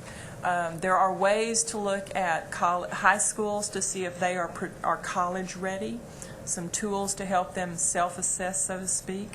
We would like to develop tools for educator preparation programs that would help them, the faculty and administrators of those programs, both in the arts and sciences and the education area, look at the courses, the pedagogy that they're doing. You've heard that all day long through the college readiness stuff. The attention to pedagogy and coursework is critically important. So we want to develop some tools that could be used across the state, but we want to do it in a demonstration site. So the idea would be that we would fund some tool development, some research. We need to gather data, and there would be an RFA for a partner institution, educator preparation institution, and part of the design would be that they would have partnerships with a community college, also with some school districts, at least 2 school districts, a number of high schools, and so we would be able to then go across all the levels in kind of implementing college and career readiness standards in a number of ways. Many of the tools that you've heard described today, as Judy went through the update, you could see where we could draw upon those tools and help disseminate that. If this is a successful demonstration, it would give us a pilot like that could be replicated through other educator preparation institutions. So what we're asking for is $500, basically of seed money. Well, what did I say? $500. 500. No I can do it with problem. 500. Yeah, right.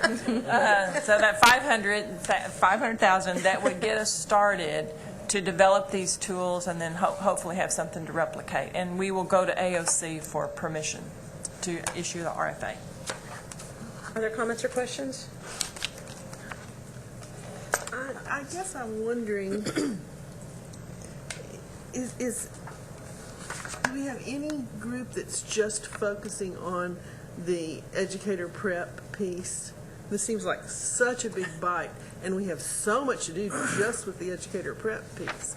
I'm wondering, Well, you see your focus You're is looking at. is that your focus really Yes, ma'am, we primarily? are. And in fact, you know, when we talk about our internal discussions, Evie and I have, since we started thinking about this, we go back and forth as whether this is really a broader a broader college readiness initiative, because we want to go across all those levels and implement college readiness standards. And then we say, well, if we start with an educator preparation program as the nexus of this, and we work through educator preparation and infusing college readiness standards, then it really resides with us. It's a collaborative across our whole unit under Judy, because it's where we can bring everything together. It can be the outreach piece. I mean, it's a demonstration site. We've left it as kind of the educator preparation piece because right now Araceli and I are taking the leadership on that. But you know, everything we do with educator preparation, all the tools that are being developed, the course inventory that Vanessa Davis talked about today. I mean, there's so many things that we need places where we can bring things together, and educator preparation is a good way to do that. This way we can work with in-service teachers, we'll work with pre-service teachers, we'll be working with administrators. But we are starting with a small slice. So we have the collaboratives, Ms. Phillips, I would say, are where we are putting our biggest initiative right now in working with college faculty to get them aware of all the tools that you have currently designed and to be designed. We see those as vehicles for dissemination, and in a way where you have more depth of discussion across faculty and processing, etc. We can do a lot by the web, but we know that things don't happen if people just get a brush of something. They need to really engage with it, and we think the collaboratives are a good way to start that. Obviously, there are other things that can be done and ways that we need to think about for more faculty discussion and input. Our theoretical basis is situated professional development. So while we do professional development through object-based learning that Vanessa talked about, while we do it through collaboratives and at the universities and colleges, it's also, research tells us that it's vitally important to have early experiences and in situ in the location for these pre-service teachers. We want to have them in the classrooms as soon as possible. And we also want the in-service teachers to benefit by seeing a lot of the new materials and the new approaches as to how they can implement this college and career readiness standards. So we thought that it would be important to be guided by that theoretical basis, but then also by the business systemic view that Susan just presented.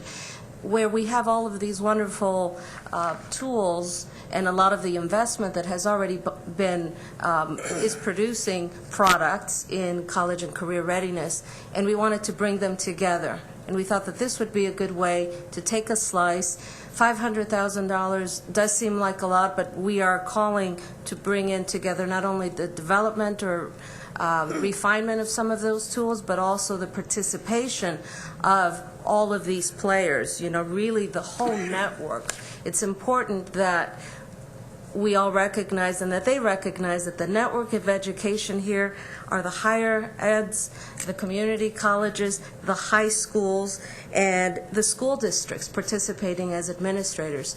So we'd like to give this a try, and we think that, we've worked out a proposal where this could be done across the state for a certain amount of money, and we've already worked that out. But we wanted to try this out first and see how we can demonstrate. Therefore, we're calling it the Demonstration Network. Do we even know that we have buy-in from every dean of a Department of Education in the state? I mean, I'm just wondering where we start. The commissioner's been meeting with the deans. He's been talking about Right. this, but do we have that? I mean, how do you, and maybe you can back into all this. This seems to me to be, I think people pretty much know about the pipeline, but we've got to start driving the idea somewhere, and I'd like to see us drive it in those education schools. Yes. And there are a lot of other drivers going on, I think, in the K through 12. We held a meeting, the commissioner did, I guess 2 months ago. We had 34 deans here from colleges of teacher ed who came to meet with him. And I think the consensus was that there needs to be things that have to take place in educator quality. Yeah. They all voiced that concern. Dr. Barnes has been working closely with CREATE, which has been working with a team of deans who are already at the table looking at ways in terms of improving educator quality, the need for improving that educator quality.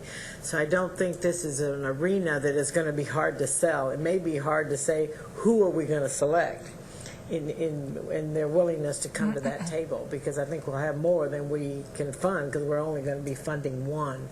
So the players have already come to the table. The dialogue is there. They know that it's a different preparation time, and they have a concern that more preparation of educators is being done external to the university world. The alternative certification programs are huge, and the university deans want to improve their programs and the attractiveness of their programs for students to want to come that route to become educators and not go to college, get their degrees, and then go the alternative certification route. So, and you might want to add something to what I've just said, Susan. I think that's fine. I do think that it's important to note that at each of the symposia we've had so far, we've had excellent representation from a variety and number of institutions. I think at least, I think the smallest number of institutions represented has been about 45 or 46, and at one of them it was over 52, 53 institutions.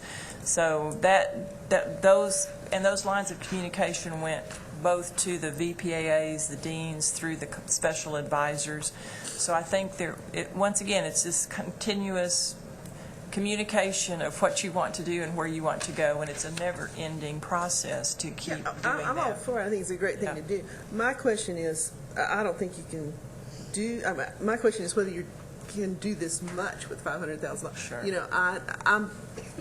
I'm interested in working with these departments of education, schools of education, so that they'll, raise their standards for Correct. taking better, Correct. that kind of stuff. Correct. And I'm not against this at all. I just wonder, can we be effective with just this amount of money? Just for keeping in mind, this is one little pilot demonstration site. It's one of the. It's like building a brick wall. This is one brick in the whole wall we've got to build, and so it's not meant to be and do everything. But I think working with leadership from both arts and science and education deans is an ongoing process, and we just will keep doing that. You hope to end up with a plan that can be duplicated? Yes, we would really like to be able to, if things work out over time. If we can come up with a very strong model for a very strong, coordinated, aligned, everything we talk about, starting with pre-K all the way through, that everything's aligned and it's college focused, et cetera, and all of the pieces go together. That would be an excellent model that if we could have, the state covered with what I would call spotlight or example programs or processes, because part of it's, this state, everything's going to vary around the state. What will work in one place will not work in another, but if we can have a variety, for example, maybe a rural-based place, how do you build this in a more remote area? You have to build on different types of support then. Maybe there's more electronic as opposed to getting in the car and driving. If you're in an urban area, everybody still kind of drives around. They don't necessarily get on the web first. So if we can come up with a skeletal model that we could then implement in a variety of settings, as Araceli said, it's going to work better if the teachers know what they're going to walk into, and they tend to stay in their region. So we need to have some spotlights in various parts of the state. But we need to work out the kinks and learn from how to do it in one or two places. And we think this is enough variety.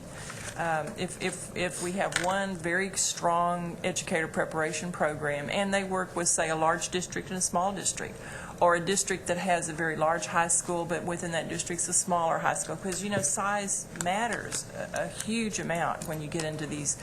The logistics get very complex very quickly, and so we need to work out some of those details. A couple of comments. One, I know that this is of interest to the P16 councils, and if you could make sure that they get this information, because I know that they'd be very interested. Two, some of the districts, the one I'm familiar with obviously the most is Houston, is now putting together a way to track data on student performance as to where that teacher went to college. And that is a really interesting piece of information to see if there's some sort of consistency and connectivity as to the outcome of those students as to where the teacher went to college. Another point I wanted to make is I know that you're looking, when you look at other pathways to becoming a teacher, You Teach at UT, as well as the replicated program of Teach Houston at the University of Houston. And let's see what else I want. Oh, and also, are you all interfacing with Dr. Waln, Marina Waln? Because I know that Yes. okay, good. Because she is on the state P16. Is she still that chair of teacher quality, or? Yes, and we had conversations within the last couple of months on kind of the direction she would like to take, or where the P16 Council and the two agencies would like to take her subgroup. So there's some discussion going on there. Another, just kind of an FYI, the Houston School District just hired the former Teach for America executive director as their director of human resources, which I think is a huge shift in looking at recruitment of teachers. The School of Education or the whole school? No, the school district. Oh, the school The district. Houston School District hired as their director of HR the former director of Teach for America. Oh, that's cool. And so there's a real shift in how we used to look at the traditional teacher, graduating from a traditional college of education. Other questions or comments? Exciting. I'd be anxious to see the results. That's for Yeah. sure. Does pre-service mean students in college? Yes. It's anybody Now I find prior the to doctors. certification. If you're an alternative certification person who's been a CPA for 4 years and you decide you want to become a business teacher, and then you go into a program, you're post BA, but you are pre-service still. Yeah, okay. Gotcha. Residency. I know that everything we talk about is important, but this is really, really important, the quality of our teachers and being able to take a look at how we can maybe, come up with more consistent support for whether it's the College of Education or whether it's ACP or any other kind of pathway. So thank you for the work that you all are doing. We're excited about it. Thank you. It is exciting. And more money. Yeah, more money. Well, remember what we discussed a meeting or two ago, where unfortunately many of our teachers no disrespect to the teaching profession, come from the lower half of the graduating classes in universities, is that I was rebutted in my argument that they should be paid more, and when we had a recess, two of the university presidents said, "You're right on the money." Oh, absolutely. You're right on the money, because if they don't make enough to be competitive from a financial resources point of view, then why or how can we keep teachers not only in the profession, how do we get more to consider it as a career move? Well, a lot of the research that I have seen in the past is, leads to the point that a first-year, second-year, third-year teacher is going to be fairly consistent with many other professions. And then it's what after happens? that. Well, and that's so the problem. a lot of the districts, in particular Houston, is now doing value added, and it's based on performance, and it's from a business model. And actually, President Obama mentioned that in his remarks last week about a value added or performance based pay. And in Houston, I think that they're talking about teachers making as much as $100,000 a year based on that. And they've been getting, it's called the Aspire program, and they've been getting as much as, $20,000 in performance or value-added pay. Well, if we're really interested in closing the gaps instead of opening them, then we need to figure out a way to pay teachers more. I totally agree. We'll give them the AIG bonuses. How's that? Hey, I'm in. All those in favor? No way. In this same interview with the Gates yesterday, they asked him that question, should teachers be paid more? And he said that one of the big problems their studies have shown is that some of the best teachers don't stay in the system long enough to earn the money that they should. He said overall, if you look at the whole pie of paying teachers, it might not have to be doubled or anything like that. It just needs to be, you need to get money to the good teachers sooner so they don't leave.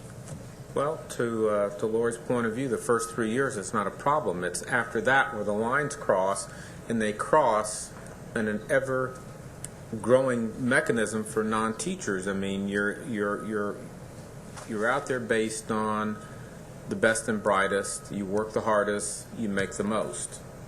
And teachers, no matter if you're the best and brightest, you're still locked into this step-by-step process. I don't want to get into that because that's really out of my realm of understanding, but I just think it's unfortunate if we expect to improve the educational quality of Texas and truly look at closing the gaps and truly look at education and economics tying in hand, and how we ensure that our workforce is in place for 2015 and beyond. We're not doing the things on one side that are going to equal the opportunities of getting our students educated. Well, it's also the same as far as professors in higher education. Their pay scale is equally as, it's non-competitive with the other professions that they could choose. Yeah, absolutely right. We at least need to make sure that the better and best teachers get the most money instead of the way we've got it now. That's exactly right. Any other comments? Lori Lynn, how do you handle this pay for performance with the unions? We don't have unions here. Well, no, we do have a very strong union, actually two of them in Houston. It's board-driven, and it's superintendent-supported, and they look at, the union, we're not a collective bargaining state, so they can't vote against it or they can't prevent it. One of the things that I admire in the districts that have tried it is that they embrace union representatives so that they have a voice in how it's done. The first year that the district in Houston did it, there was all kinds of complaints, and I said, fine, come to us and let's talk about it. And they brought in a lot of people so that they could build more kind of a consensus. Interesting. Okay, the last item, am I right? Let's see. Yes, it's not an action, it's an AOC. Okay, wait a minute. My pages are a little mixed up, sorry. Oh, item 10, review and discussion of participation in success committee agenda items. We have there's one more item. Oh, I'm sorry, I knew I missed one. Where am I? 9B. 9B, okay, sorry. Amending the contract for consulting services with the Texas Counseling Association for the professional development of counselors component of the College Access Challenge Grant to allow payment for additional services performed within the scope of work under that contract. Originally, you approved a $100,000 contract for the Texas Counseling Association to develop the training packet and the training that will be conducted with counselors. And what we're asking is that we add an additional $35,000 to that $100,000 contract for providing the actual training, the facility, all the logistics. It's much easier when they do the entire package than for us trying to set it up and try to get it going and then bring their material in. So that's what the additional $35,000 is for. Okay. Is for the actual putting on the site of the training for 2 days and then the training in August. How do we know this does any good? Well, we're going to evaluate it. We've taken the manual, is what we've done, the counselor manuals, the Counseling Association has, we have not.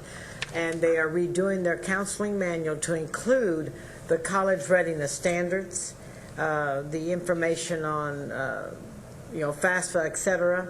All of that is being put into one package. The trainer of trainer model is what is being developed by them as well. We will be doing the trainer of trainer models, and you have the information packet that's also here in front of you. And we will be training 91 people? 91. 91 people, April 13th and 14th, with the material that has been developed by the Texas Counseling Association. Dr. Livaday has been involved in all of that training material preparation. But do we go back and look and see if more people who are trained have more kids go to college the next year? Well, that phase of the evaluation will follow after the education service centers implement the training. We are training the people who will then go out back in the field and implement the training with counselors across the state this next year. That is where we will find the results of what you're asking, Dr. Phillips. We won't know that immediately, but that is one of the evaluation components in terms of what effects do we have out in the public school with counselors and the students. Exactly. One of the reasons we wanted to use the ESCs, even though we have P16 council representatives involved, but they're actually going to be part of a ESC region trainer team. The reason is that ESCs have the mechanisms in place to collect data. That's what they have to do for everything that they do. So they keep the email addresses of every single person who goes through their training.